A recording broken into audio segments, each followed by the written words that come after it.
Taille gap. Combien de doigts peux-tu mettre autour de ton poignet? Peux-tu entourer ta cuisse avec tes mains? Peux-tu cacher ton ventre derrière une feuille de papier? TikTok a récemment banni le hashtag legginglegs sur la plateforme. Ce hashtag montrait des vidéos du type de corps que les gens devraient avoir s'ils veulent porter des leggings. On a vu une explosion du nombre de vidéos sur le sujet, notamment sur TikTok. Beaucoup de femmes, certaines assez jeunes, publiaient des vidéos montrant leurs jambes en leggings avec un taille gap assez important. Et selon cette tendance, si tes cuisses se touchent, tu ne devrais juste pas mettre de leggings. Genre, c'est bon, elles ont qu'à mettre des jeans. Il y a suffisamment de fringues pour laisser les leggings au skinny, non? C'est comme les mecs qui mettent des débardeurs alors qu'ils ont zéro muscle. C'est ridicule, non? Beaucoup d'influenceurs, notamment du côté body positive, ont repris le hashtag, mais pour le dénoncer cette fois. What the fuck are legging legs?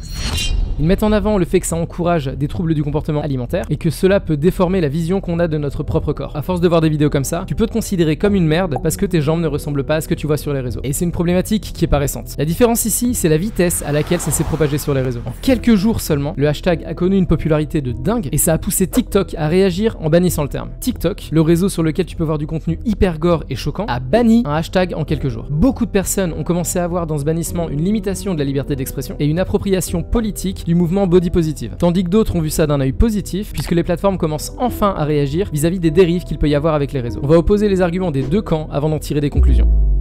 Pour les personnes en accord avec le ban du hashtag, le point le plus mis en avant est celui de la santé physique et mentale. Le physique dépend majoritairement de notre génétique. Avoir des hanches larges ou des hanches étroites pour une nana, ça change totalement le rendu. Avoir des épaules larges ou des épaules étroites pour un mec, ça change totalement le physique. Et tu pourras te buter à la salle autant que tu veux, tu pourras jamais changer ça. Tu pourras perdre du poids, tu pourras prendre du muscle, et tu ne ressembleras jamais au top physique que tu peux voir sur TikTok. Les réseaux affichent des physiques extrêmes, que ce soit dans la maigreur comme dans la musculature. Tu ne ressembleras jamais à Bella Hadid si t'as pas une génétique similaire. Tu ne ressembleras jamais à Chris Hemsworth si tu n'as pas une génétique similaire, si tu ne butes pas à la salle et si tu prends pas des produits dopants. Et l'addition de ces deux problématiques, donc la génétique d'un côté et les physiques extrêmes de l'autre, peut amener à une comparaison malsaine entre nos physiques de personnes normales et les physiques qui correspondent au top mondial. Le risque premier est le développement de maladies mentales comme la dysmorphophobie, l'anorexie et la boulimie par exemple. Un autre risque, c'est l'utilisation de diètes miracles mais extrêmement nocives. On prend l'exemple de la diète glaçon qui consiste à ne se nourrir que de glaçons sur une période plus ou moins longue. Et tu t'en doutes, les conséquences sur la santé peuvent être plus ou moins graves. On va des moins pires avec une simple perte de masse musculaire à des situations plus graves où les personnes finissent par perdre leurs cheveux, leurs dents, voire de la masse osseuse et terminent souvent hospitalisées. Et de l'autre côté, on a les anti-bans, ces personnes qui mettent en avant la liberté d'expression avant tout.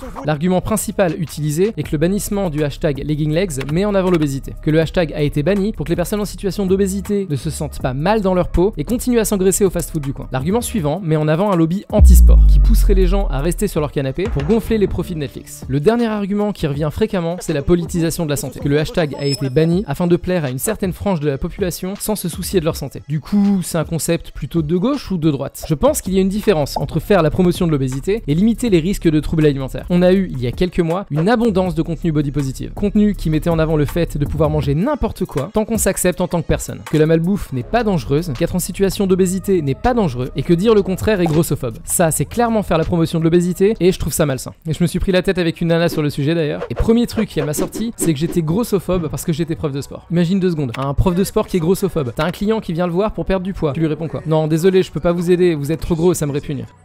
Juste imagine. Bref, on sait qu'être obèse, c'est dangereux. Ça augmente le risque d'AVC, ça augmente le risque d'arrêt cardiaque, ça augmente le risque de diabète. À ça, on va me répondre, oui, mais regarde, telle personne, elle est en surpoids et elle se porte bien. Regarde, tel athlète, il est en surpoids et il réussit très bien dans sa pratique sportive.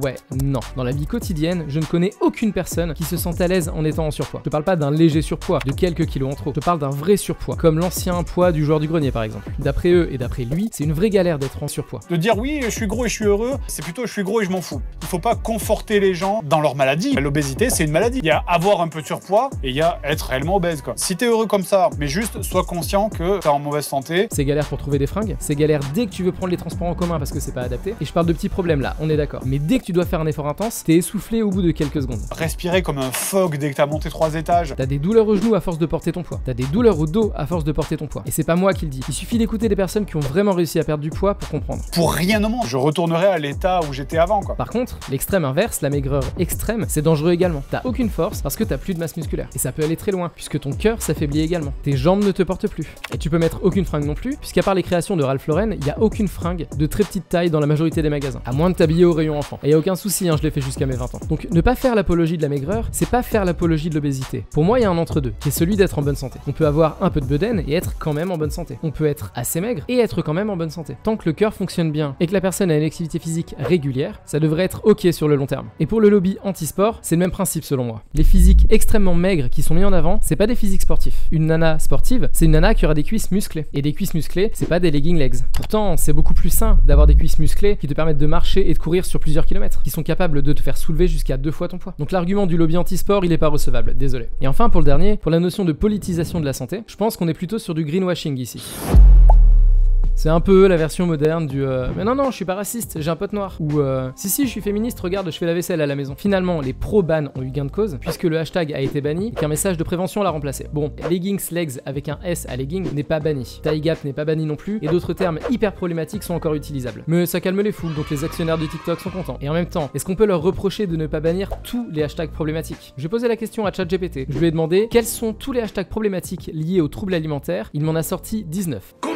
Je te laisse voir la liste. Des hashtags faisant la promotion de l'anorexie et de la boulimie. Des hashtags pour t'apprendre à avoir des os saillants. Des défis pour perdre du poids de façon extrême. Et des conseils pour développer de l'anorexie ou de la boulimie. Mais dans quel monde on vit quoi? Genre t'as des personnes qui vont délibérément apprendre aux autres comment développer des maladies mentales. Et je pense qu'en creusant, on pourrait trouver bien plus que ça. Ce que je veux dire par là, c'est qu'on pourrait bannir tous les hashtags existants, ça pourrait pas empêcher ces tendances d'exister. Parce que pour être honnête, ça a toujours été là. On a toujours cherché à se faire du fric sur le dos de la beauté et de la santé. À l'époque victorienne, on utilisait des pastilles à base de plomb et d'arsenic pour avoir un teint de porcelaine. Il y aura toujours une nouvelle tendance qui représentera l'idéal de beauté de l'année. On l'a vu encore récemment avec des personnes qui ont subi des Brazilian butt lift, les BBL pour les intimes. L'opération consiste à retirer du gras de certaines zones, souvent au niveau du ventre et au niveau des cuisses, pour les réinjecter dans les fesses. C'est devenu à la mode, entre autres, à cause de Kim Kardashian. L'un des plus grands dangers d'Instagram et de TikTok, c'est vraiment la culture du fake. On prend notre quotidien, donc avec nos qualités et nos défauts. Et on compare ça avec une image améliorée, glamourisée, ouais j'invente des mots, des influenceurs qu'on suit. Une bonne dose de maquillage, un bon éclairage, un bon angle et une photo qui est souvent choisie parmi des centaines. Donc on compare notre arrière-boutique à la vitrine des autres. On compare notre moyenne au top niveau des autres. Le top, ce serait de réussir à développer une vision positive et réaliste de notre corps. Et pour moi, ça passe par 3 points. Le premier, c'est d'accepter que notre valeur ne dépend pas de notre physique. On peut se trouver moche certains jours, on a le droit, ça arrive à tout le monde. Mais pour autant, ce jour-là, on ne vaut pas moins qu'un jour où on se trouverait plus beau ou plus belle. Nos compétences, qu'elles soient relationnelles ou professionnelles, ne dépendent pas de notre physique. Sauf si c'est des compétences sportives, mais dans la vie de tous les jours, j'entends. Ça passe aussi par le fait de s'épanouir dans l'accomplissement plutôt que dans le résultat. Si t'attends d'avoir le physique de tes rêves pour être heureux, petit spoiler, ça n'arrivera jamais. Si t'attends la relation de tes rêves pour être heureux, c'est pas dit que t'y arrives un jour non plus. Alors que si t'arrives à t'épanouir dans ta pratique sportive, que ce soit de la muscu, du badminton, de l'escalade, de l'aviron, peu importe, alors là, tu peux trouver ton bonheur au quotidien. Si t'arrives à t'épanouir dans le développement de ta relation, la découverte de ton compagnon, dans les discussions autour des échecs et des réussites, malgré tous les petits défauts qu'on peut avoir au quotidien, alors tu pourras aussi trouver une certaine forme de bonheur, même si c'est imparfait. Tu ne peux pas contrôler ta génétique. Par contre, tu peux essayer de faire avec ce que ta génétique t'a donné. Tu peux mettre en place des actions qui vont te permettre de te sentir mieux dans ton corps. Viser des objectifs d'action plutôt que des objectifs de résultat. Donc tu peux vouloir par exemple faire du sport 3 fois par semaine plutôt que de viser à perdre 10 kilos. Tu peux te fixer des objectifs de performance plutôt que des objectifs esthétiques. Donc chercher par exemple à être capable de courir sur une certaine distance ou pendant une certaine durée plutôt que de chercher à avoir des leggings legs. Et est-ce que ce serait pas ça le vrai body positive? S'aimer comme on est, s'accepter à sa juste valeur, mais accepter de vouloir changer certains points, que ce soit sur le plan physique ou psychologique, de façon saine au final. Et on va me sortir comme on me sort à chaque fois. Oui, mais toi, t'as le temps de faire du sport, c'est ton métier, et puis t'aimes ça en plus. Alors oui, j'aime ça, mais il y a des jours où non, j'ai pas envie de m'entraîner. Et il y a des jours où j'ai eu une matinée, une journée tellement remplie, tellement merdique que...